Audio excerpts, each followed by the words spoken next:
At first you don't succeed.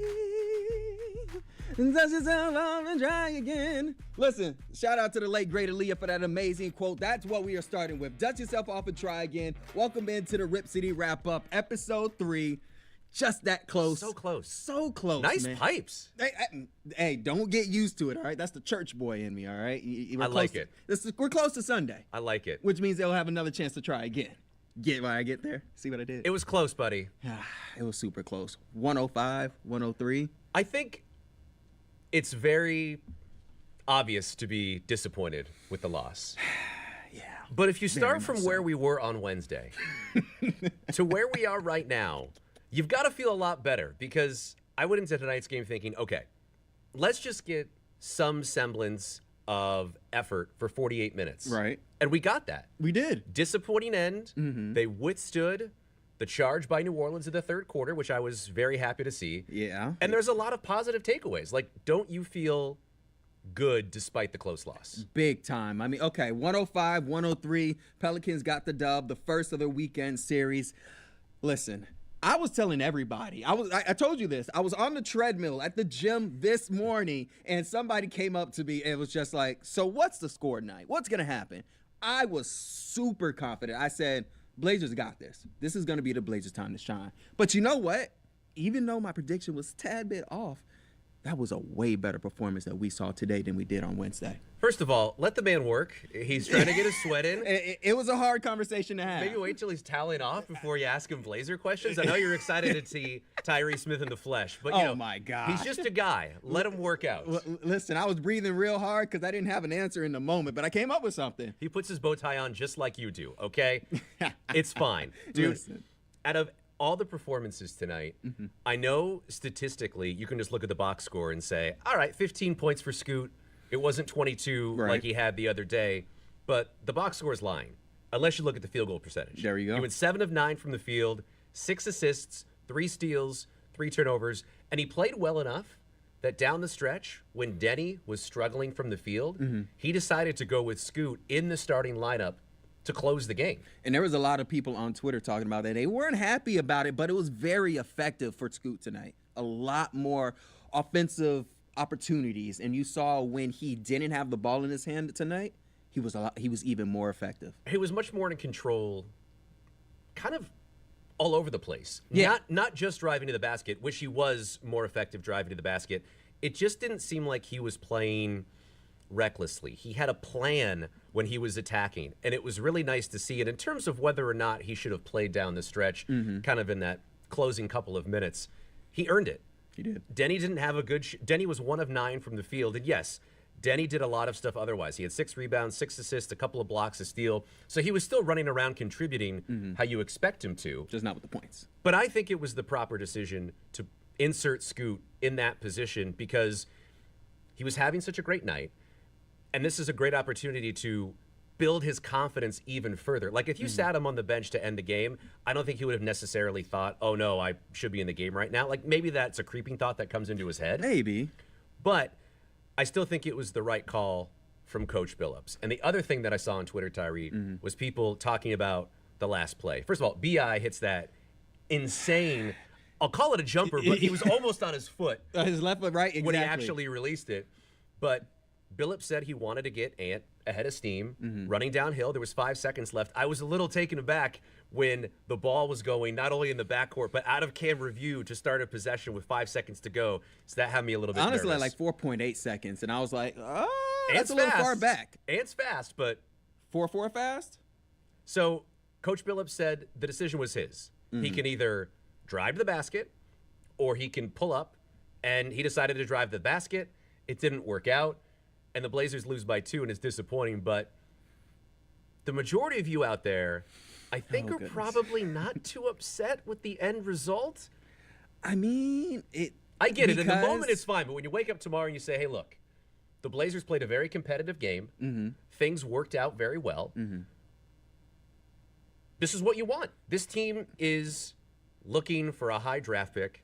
It's no secret. And if you can have an incredibly competitive loss, I think a lot of people are going to be excited with that outcome. Either way, tonight was way better than opening night. I mean, what was it? actually almost corrected myself. The NBA, they put out a statement today. That's where right. It got worse. Where they corrected that rule where there was, I forgot the exact player's name, but he actually made the free throw, and it was 140 to 104. Yeah. So that was even a worse loss. But when you compare that to tonight, and you just looked at the team, it felt a lot more organized. It felt like structured, and you didn't feel the hypeness of opening night where all the stars, the Steph Curry, the lights and everything, sometimes that can help alleviate or deviate a team. And I think in tonight's case, game 2, it just felt a lot more calm, and they felt more reserved. They felt, confident in their game. Well, let us know how you feel. Hit us up on social media. Use that hashtag RC wrap up, and your tweets might be on the show. You know what? Can we bring up the tag board, actually? I know Danny isn't here to see the tweet machine? Yeah, the tweet machine. Danny's stuck in traffic, by the way, folks, so you're stuck with us for a a little bit. Listen, why can't he get here on time? That's not up to me, folks. That's not up to me. You know what? Let's bring out that tag board. I want to see it on that waterfall. There we go. See, Joe was tweeting tonight asking about the Pelicans and CJ's place in returning. And you know what? I think I heard a little bit of good things with the crowd when CJ was there too. They applauded him. We're going to have your responses to this a little bit later on in the show. I put it out this morning. Folks had some good responses. Yep. This was something that Danny and I have discussed for a while, and especially when CJ left town, where his place was and what that would look like compared to now. Because I think with a little bit of time, maybe perspectives change, maybe they don't. Weigh in on the social medias. We're going to talk about that a little bit later on in the show. RC wrap up, baby. Make sure to use that hashtag. And one of the things that I was just also impressed by tonight overall was Donovan Clingan. He was great. His maturity on that court, and that shot. I don't even know how to really describe that over the head shot where he grabbed it and he used his other hand and he turned around. I was like, twisting and turning and making plays. Like, they brought him in for defense, but he can get you some offensive boards. Well, that's how you want Donovan to score. Yeah. Right? He's kind of in amongst the trees, in the chaos. He grabs the ball, he throws it up. Kling Kong. Yeah. I tweeted at Basketball Reference earlier to try to get that thing on their website because he doesn't have an official nickname. This matters to nobody but me if Donovan Clingan's nickname was on basketballreference.com. It matters to me a little bit, too. I like Kling Kong. It should be on there. Be nice to Basketball Reference. Be polite, but firm. But firm. I understand. And guess who we were just talking about who was stuck in traffic? Our boy, Danny Murray. Hey, you made it to the show. Yeah, there may or may not have been a little accident on the I-84 off-ramp that was backing up all the way to the garage. So I'm going to be honest. So That's the first time I've ever seen an accident here that actually was the reason for traffic being slow. Yeah, no, it was, I was trying to gauge it and see just how quickly I could get out of there. No, it was... Look, we're trying to figure it out. We're trying to figure out our timings. We're trying to figure out our pacings. And I boogied out of there pretty quick and still didn't make adjust. it, so... I'm not going to lie, that's pretty impressive. You did get here in about 10 minutes or so. Well, we were talking about Scoot, and I want to follow up the question that you asked Coach about driving to the basket and whether or not that's why Scoot was more effective because there wasn't an enormous body in there for New Orleans. And I thought Chauncey gave an interesting answer. Yeah, I mean, he's right to an extent in the idea that anytime you're attacking and there's not a 7-footer at the rim waiting to send your stuff to another dimension, super useful. But the flip side of it all is that when you talk about Scoot Henderson, one of the things that comes up inevitably is either the finishing or the shooting. And when you go to that, you kind of go, okay, it's mixed. It's kind of that in between. And for me, his footwork tonight was significantly better. Like, picture the dotted line that comes off the free throw line, the half circle. I went back and watched his minutes in game 1, and the number of times he took off at the dotted line, which is a pretty far way out when you're talking about a guy who's 6'2". There's one guy in the league who can get away with that at that size. His name's John Morant. Yeah. And I don't know if you saw his finish on opening night, what he did when he hung in the air and decided to switch hands 3 different times. Jaw flies. And look, jaw soars. Yes, Scoot is an athlete. He's a plus athlete, even I think in the NBA. He is not an elite NBA athlete when you're talking about leapers. He's strong, certainly, built like a truck. He's built like a running back. I mean, that's kind of what he is. He's pretty strong. He's pretty built too. But he's got to figure out his launch point and his footwork. And when you don't have some big monster, which the Blazers ate in the paint pretty much the entire game until the fourth quarter, when Somebody put a hex on the rim. Had multiple missed dunks. But Scoot, I thought, was much more in control. And I really, the point that Chauncey made about his aggressiveness, like there was a concerted effort to get downhill and be aggressive. There was the play that stands out to me is I thought he was a little out of control, but I think he was kind of feeling himself. I know what you're talking about. Went right into Zion's chest. And just kind of. Look, it results in the make. It does. Which ball go in makes everything look better. That's what we want. But I also think that there was some careless aggression, but I'd rather have to tone him down than rev him up. So if that makes sense. Okay, it does, but on Wednesday, don't you think you saw some of that, I guess, either careless or reckless aggression? No, I think there was just mostly just reckless. I don't think it was reckless. Like he didn't have a plan where, even if the plan wasn't great tonight in the sense of attack 270-pound forward center Zion Williamson, it still was, you're not 7 foot tall. You're not going to bother my shot. Yeah. So let's get downhill and basically run it down his throat. Well, maybe aggression isn't the right word for it, but it seemed like tonight things kind of slowed down a little bit for him, which is sort of contradictory to aggression, but there was a pace that he was playing with, but it always felt like he was in the rhythm of the game and not speeding up to a point where one less thing to think about, it becomes careless. That's the thing is I think, and Chauncey highlighted, like anytime there's not a shot blocker in there, you're going to think about less. But I think that shot blocker, that rim presence, is the thing that causes Scoot to short circuit. Yeah. Like his processing power, like if you think about it, it's kind of like if you think about a computer. Like if you've got a computer from 2014, it seems very slow compared to a computer today, right? It's the CPU power, where as you get older, that processing power increases. Your understanding, your ability to deduce or even anticipate there was a play from the game Wednesday night when he drove the defense and flattened it out. And he had 3 defenders all kind of in a line. And it was the kind of play where, and I'm not comparing him to Damian Lillard, but I'm using that as the comparison. Uh-oh. Dame, if he does that, does it with the mindset of knowing that the defense is going to collapse. And he's doing it to create that event so that the guy in the corner sinks down, and that's the kick-out spot. Scoot did it, and then he went, oh, the defender came, and he had to stop and reroute and then wrap the pass to the corner. I think it was to Ryan Rupert on a relocation 3. Rupes ended up missing it, but it was like you could see the processing. It just took a second longer to process it. And I think when you take the big man out of the middle, it's one less thing for him to really have to concentrate on or look at as he's getting downhill. And if you take that layer away, particularly for young players, that can seem to unlock things and, like you said, slow things down for him a bit. I think we definitely need to continue on the improvements from game 1 to game 2, but I definitely want to hear a little live read. Joe, what we got going on? Yeah, man, we've been having too much fun. Folks, more Monday Night Football on ABC October 28th.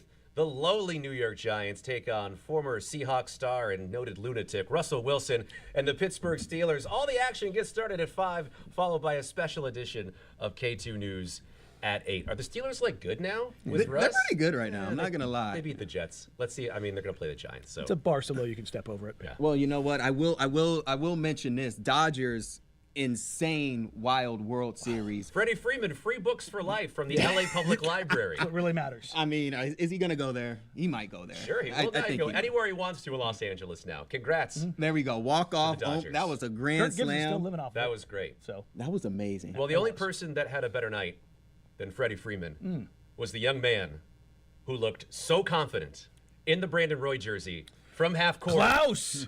Drano. And it was because they showed the replay a bunch, which, as they should, nice workplaces broadcasting. But he stepped from 2 or 3 feet behind half court. He knew what he was to doing. drain that. 100%. And then the best part, the no sell on making it is the coolest thing you can do in that scenario. Walk it off. Just a couple of these. I saw a late tap. Where's my Land Cruiser, baby? Let's go. That's the best part about that is it wasn't a subpar vehicle. Right. Like you get the spin and you're like, ooh, you get the Camry sedan. No, my man got the There's Land. nothing wrong with sedans. Look, I'm just saying. if you're spinning the wheel, Sure. you're sitting there thinking Land Cruiser, Land Cruiser, Land Cruiser, Yeah. Land Cruiser, Land Cruiser. That's- and then that's the when $1 it hits, on the wheel. Yeah, 100%. When that hits, you're like, We got it. you let it go. But I mean, shout out to Casey Holdall, who has been tracking I know. this. It's so funny. He has been 94. screaming from the heavens. Yeah. He's like, just underhand it. Just underhand it. Just underhand the shot Do for the love anything of God. different. Do something different. But the form was pure. He knew what he was The doing. He did.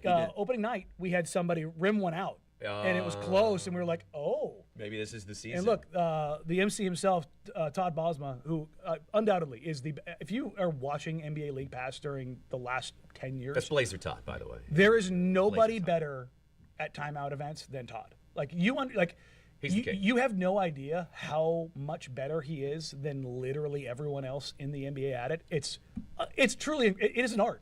It is truly incredible to get the crowd whipped up and then make fun of the people who absolutely choke. There's a woman In a tonight- fun way, because you Very don't want to be fun way. too over the top about he it. sticks tonight. Somebody made 2 of 3 free throws for the Jamba Juice competition, and he said something along the lines of Don't they get 60 seconds? 30. But Even so. I'm new. I'm learning these things. I'm learning these things. The Blazers. you would know, Mr. Banana. I did dress up as a banana for the Jamba Juice contest. Yes. at some I point in remember my that life. picture. It is one of my highlights. You're very lucky my production broadcasting doesn't have career. it. Yes. You're lucky they don't got I'd that love picture. for them to play it. It's one of my They don't prouder got the moments. pictures, so we can't play it. But I will say this. Listen, there is a question for our tag board. Just got it in from our producer, George. Says, how do you guys feel about God. DAs? This comes from Bradley Chrislip. Okay, there we go. Chrislip? There, I think that's right. Bradley, I promise you I'm trying to say your name right. How do you guys feel about DA's completely pathetic inability to set a screen that kills our offense and makes it impossible for our guards to get good shots off the dribble? Well, let me just wow. start with this. I think people in Rip City are used to big sitting really quality screens at the top. Say So, what you want about Nurk. Nurk was probably one of the best three best screen setters in the NBA. right, and we had that for a while. We had it in previous eras. So Robin when you- Lopez was also on that when list. you don't have somebody who sets the cleanest screens in the world, it's going to stand out to savvy Blazer fans. So DA good wants on you, to, Brad. yeah, no, he wants to slip screens. That's the thing, and if you don't make contact with those screens, it makes it harder to get into a lot of sets. Now, last year the Blazers have what they call their 77 series. That is a double drag screen at the top of the key. It was a bit of a staple in the Dame CJ era because of CJ and Dame on flare screens, but also because they had Yusuf Nurkic, who would screen somebody's soul out of their body. It was something that they kept going for a little while. Last year they abandoned it because it's not just DA. They just don't have a roster that's great at setting screens. And so they got away from that, and they've brought it back this year. I think DA's been a little bit better at it. Tonight I thought he did, again, slip a lot of screens. But I think Clingan's getting better at it. I think you're putting Tamani in some more screens. Denny is a willing screener. But it's something that they've absolutely have to work on and continue to get better on. But you have to find a way to be consistent in screens, even if you're going to slip them, because if you slip them every time, they're just not going to come up to the level.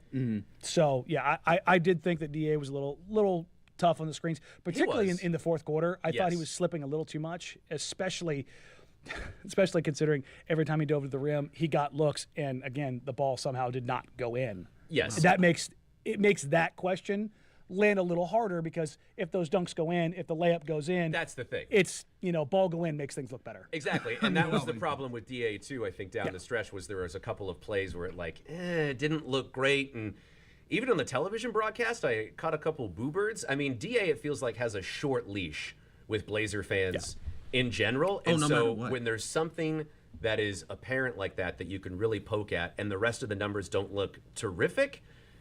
Yeah, it doesn't feel like a great night for DA. I'll say that that being said, I'm sorry, Tyree. No, that no, being brother, said, you're good, he's you're good. 10 and 15 with a couple of assists and a couple blocks. Yeah, So not a bad night despite the 5 of 4. You want the 15 efficiency rebounds. to tick up. That's the thing. is Exactly. You want the Well, because where shots are coming from.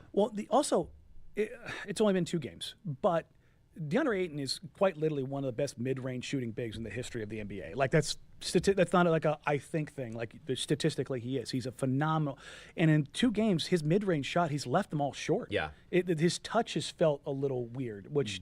For a guy who's consistently a near 50% mid-range shooter, it's been a little funky. And I almost wonder if there's an adjustment to him trying to stretch out to the 3-point line, and him being like, I'm not necessarily not quite supposed comfortable to here yet. Well, no, I think it's more of a, am I supposed to take this shot? Because I think he's trying to push to be a bit more analytically driven, shots at the rim or the threes, because you want 20-footers to turn ideally into 22-footers. Like, that's what you want to see. So I wonder if that's in his head a little bit, or if it's just a slow start.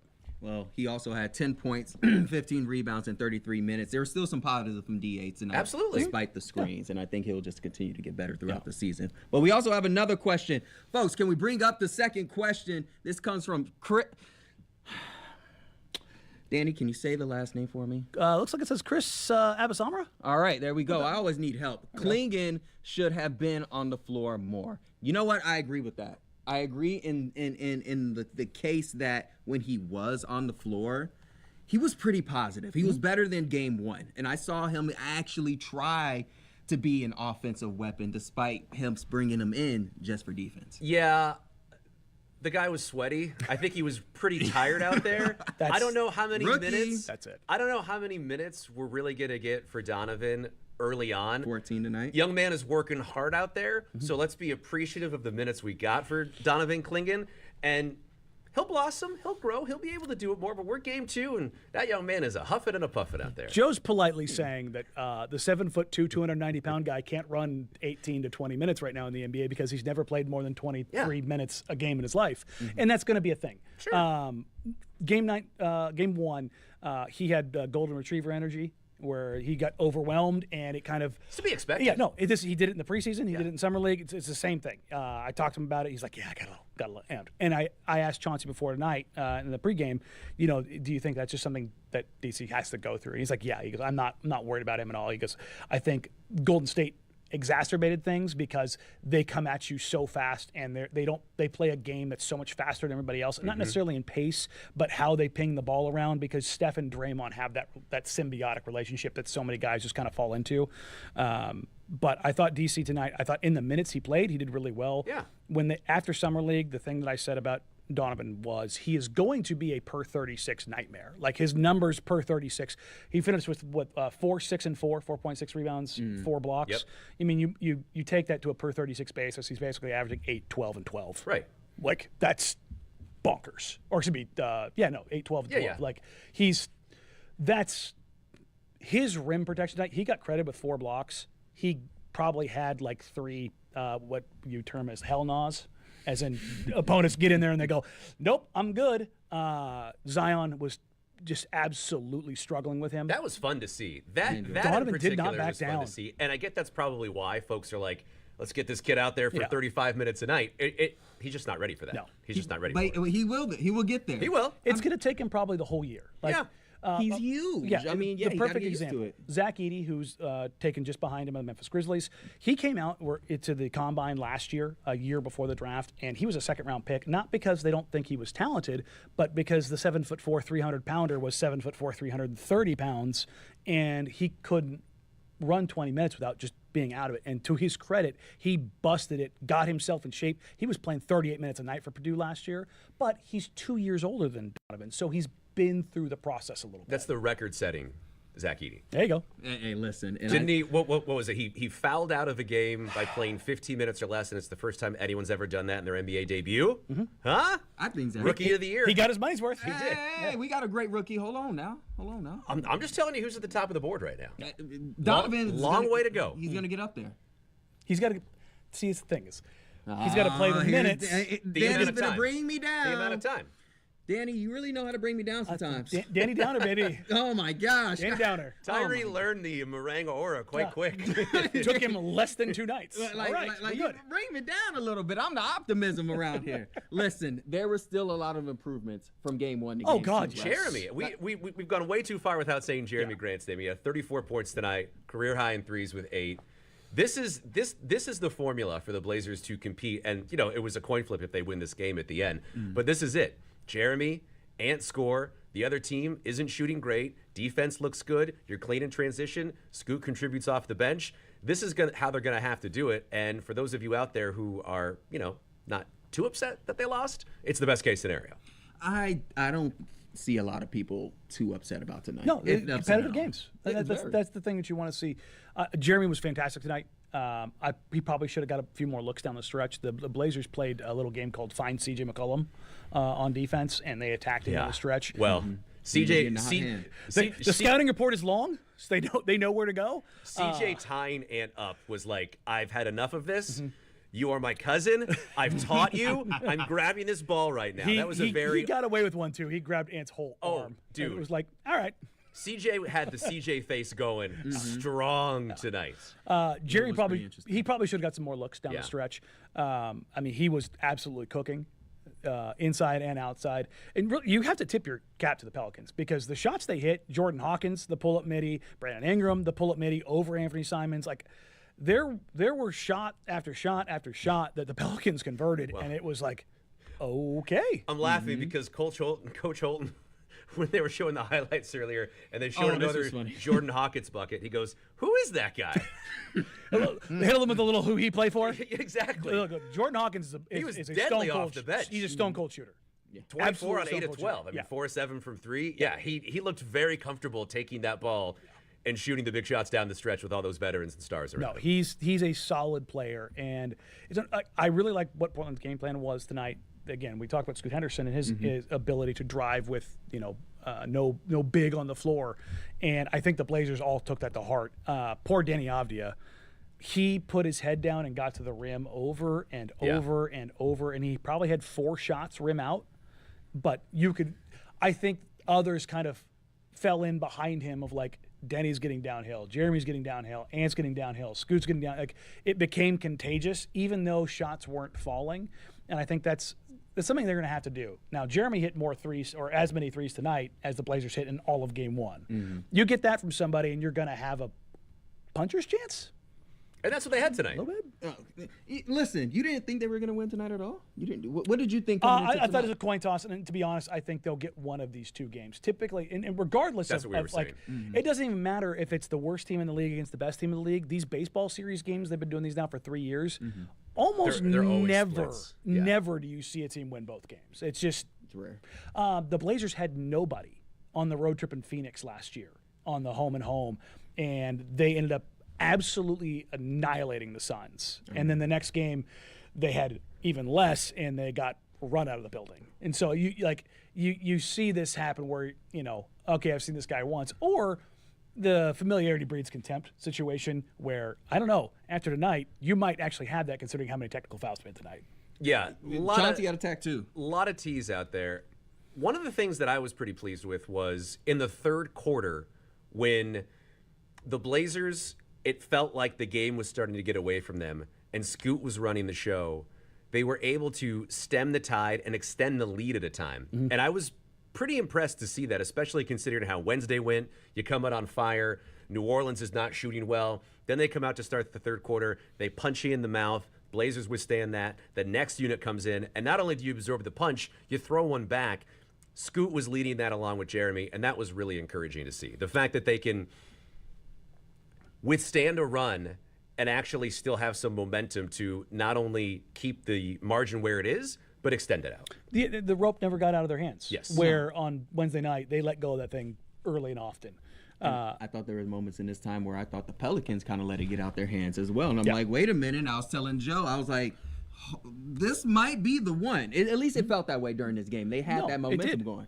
I've got the Pelicans media over my shoulder, and we're just kind of talking throughout the game. And I don't know if you guys know, Zion was sick, which is why he didn't play Wednesday night. And that first half, Zion was a train wreck. I mean, he looked like he had 40-pound weights in his pockets. And then looked a I don't know little if they gave him an IV or if they gave him the Pedialyte, whatever. He came out in that second half, back-to-back lobs.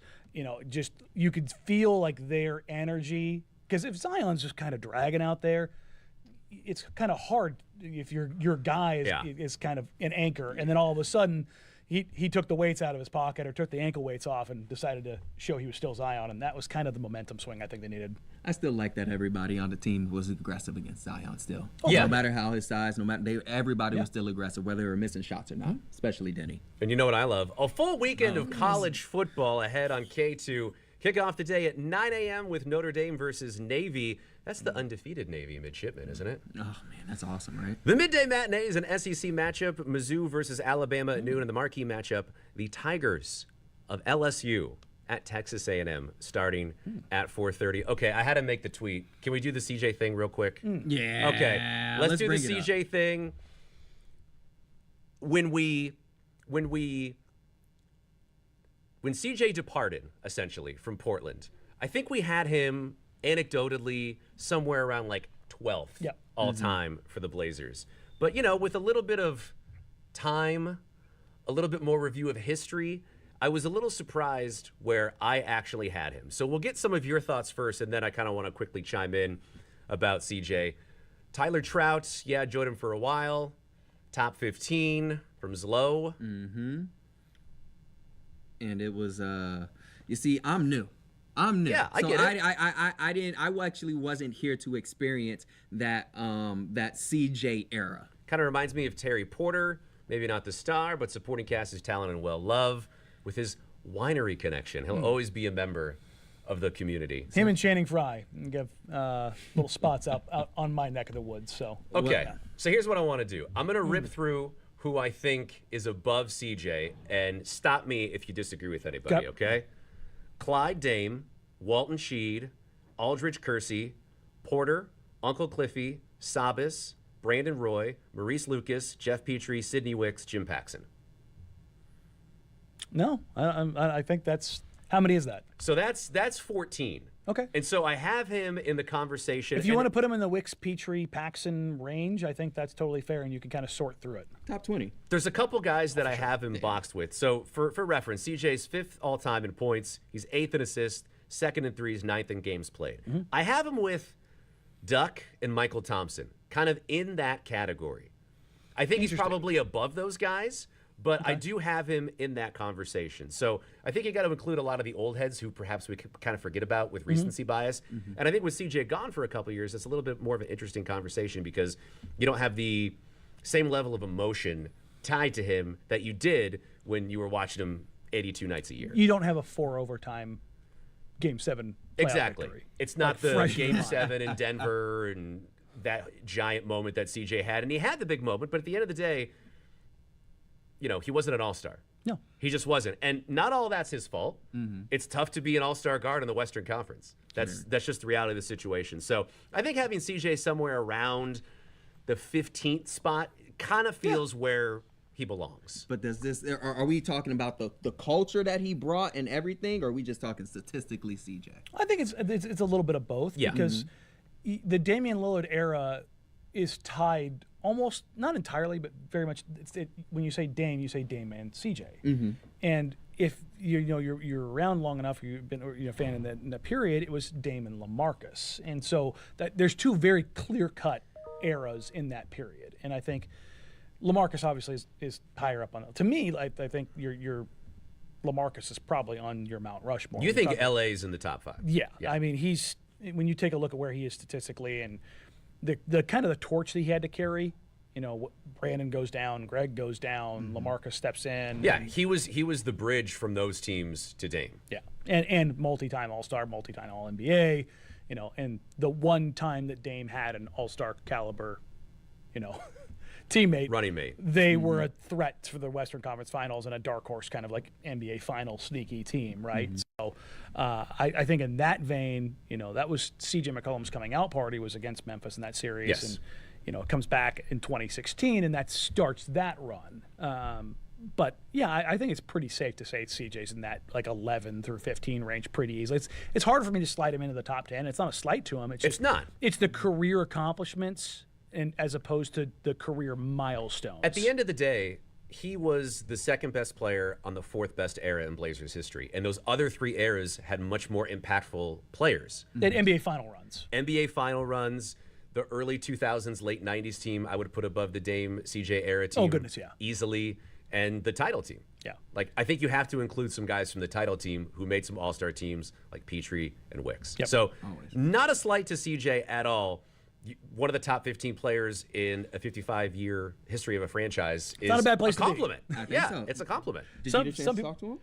Yeah, just for a split second, but it's he's back in town and he'll be here for a couple of days. So I'm Busy sure, guy. I'm sure he knows exactly where he wants to and needs to go. I think so too. Now they're gonna play the Pelicans again on Sunday, 3 p.m. tip-off. You'll be able to watch that on K2. I gotta get Big channel. Hey man, it's gonna be a fun time. Big channel. Come on now. So I gotta ask, what are gonna be the interesting points for the Blazers to improve on so they could get their first win of the season? Well, I think it's always interesting in these matchups where you have the series, the games close together, because a lot of it is what you see in a playoff series. Who's making the adjustments? Obviously, it's much, much shorter, but I think that's going to be really interesting to see. Folks were, I would say, largely critical of the last play of the game from Chauncey. I thought his explanation in the postgame was good. He wanted to get Ant with a headed steam, let your best scorer create. If that's a mid-range jumper or going to the basket, you go with God and see what happens. I have absolutely no problem with it. But making those adjustments, seeing if New Orleans does anything to upset Scoot or the Blazers getting to the basket so effectively, I think that is what I'm interested in. And look, at the end of the day, if the threes don't fall, it's not going to be fun. Yeah, I mean that's what we talked about after game one. It's a math problem, and when you take a look at it, I don't expect Jeremy Grant to hit 8 threes. I do expect the rest of the team to maybe contribute a little bit more. I don't expect Danny Avdia to have an offer. I believe the only points he ended up scoring was on a couple of free throws late in the game. So I think you can counterbalance a few things, see different opportunities for different guys. Donovan Clingan maybe a little bit more familiar. You can go to him a little bit more. Da cleans up some of his finishing. Typically in these games, things tend to balance out. So if one team is really strong in one place, it probably won't be as strong there the next time. But I will say the Pelicans, they've got shooting, especially when you talk about Hawkins and Ingram in the mid-range, and CJ. I mean, you're talking about 3 very, very, very, very good mid-range scorers.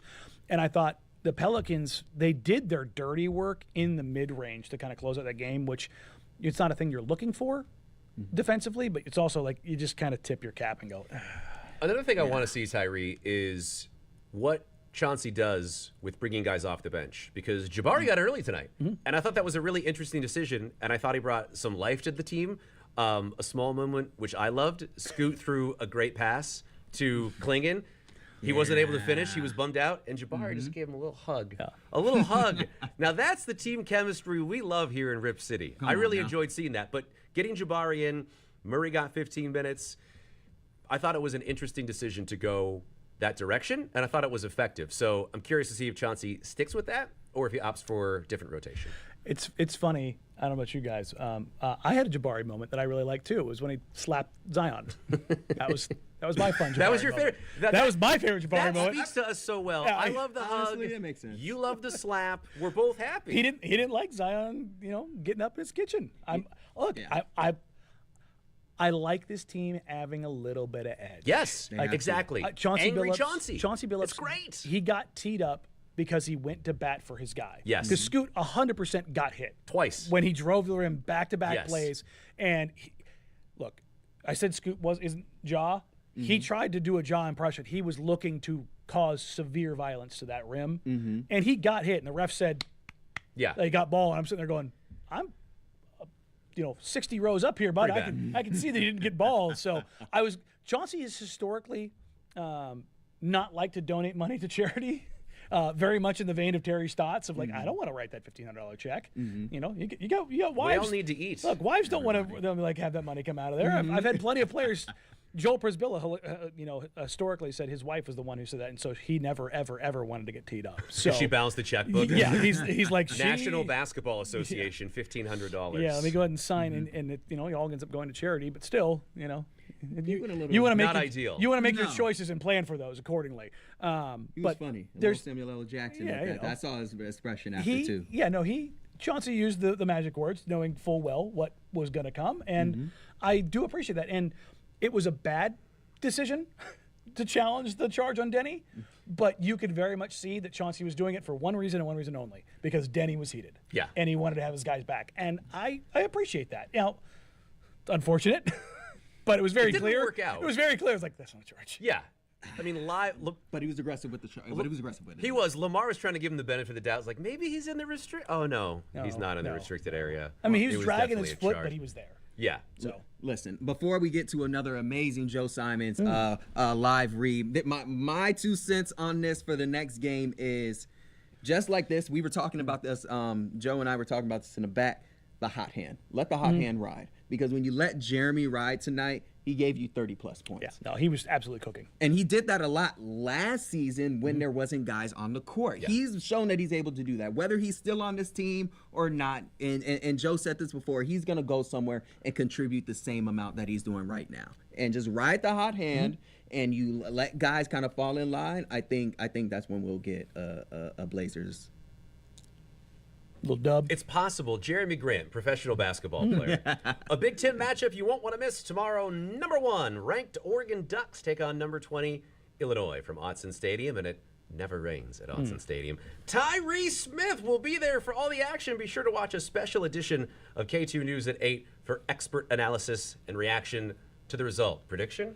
You want to know something funny? A lot of people are saying this is the moment that Oregon gets upset. Trap game? Yeah, and they see said it. Purdue was a trap game. I don't see it. Purdue Purdue sucks. Also, Oh my gosh. also, the Ducks are probably going to win. The Fighting Illini are going to cover. Number 20? Yeah. What's the yeah. number? They're 22 and a decent. half. That's a lot. That's a big number. That's a big number. That's a big number. I'm pretty sure they will cover, but I don't think they'll get upset. But I do think the game will be closer. It will definitely be a lot Yeah, closer. than Ducks people win, are Illinois expecting. cover. I think Yeah, that's- exactly. So here's something that I want to do. Let's go to Waterfall on our tag board, please, because they have had a lot of comments and a lot of great things that they were saying. So I want. Yeah. Okay. Cool. Anyways, we'll get that eventually. We'll get that in a second. Yeah. Exactly. But I want to talk about Tumani for a second because once again, even though, look, I really love his ability to create, I shouldn't say create, extend the possession. Tipping balls, getting where he needs to be. Look at all those tweets. Yes, join our conversation, hashtag RC wrap up. Now, I will say this. This is the comment that I really wanted. I can't see the name. I think it's Peter, but it says, but it's sort of okay, right? And he was referring into the loss, 105 It's to sort of 103. okay. And that's exactly what we were saying. If every game is like this and you're coming down to the final 2 minutes with the game within 5 points, that's all you can ask Fine. for. Everything's fine. No, it is. And I saw somebody say if you're not rooting for the team to go 0-82, you're doing it wrong. You don't want 0-82. I'm God. telling you No. right now, you don't want that. Like, Be better than said 71, that? 72. I've seen it a couple times on Twitter. It's like, guys, it's the bottom 3 records have a 14% chance of number 1 overall pick. Since the lottery odds are flattened, it's not.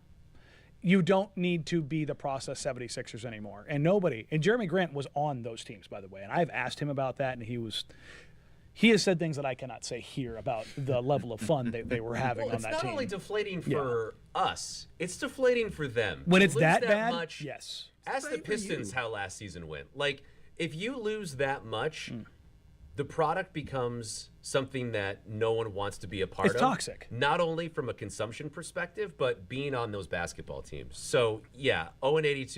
You don't want that. You can have both. You can be competitive. You can win a handful of games, and still be where you want to be come the summer.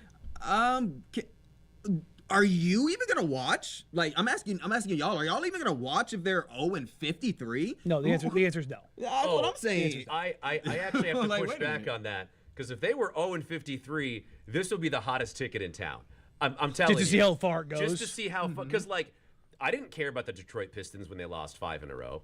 But when they lost 27 15 straight, in a row, 20 straight. Well, now we're cooking with something. Now it's the Pistons score is always up on my crawl. So there's something there. I don't want to see So it. there's a I level want of it to suck that you happen- can get to. There's a level of suck you can get to, but I want it to happen to somebody else. You're cooking with not some us. Like hot depression. I want to Yeah. win Sunday.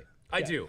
No, that's cooking with depression ingredients. I think it's important. Like, that's I'm you don't not want that. crazy, right? I'm No. serious. I think it's important that the Blazers get the game on Sunday. I do too. I really do. Just to get it out of the way. Look, You don't want the snowball to start going down the hill with not winning the game. you know how I do. Win, loss. I take a look at the schedule. Through the first 30 games, I picked them to win 7 games. At 7 and 20. It's hard. They have a hard start they to have the season. 28 of the first 31 is against the Western Conference. They have Right. 5 and 7 to start. Like they have 2 4+ game road trips. It's brutal.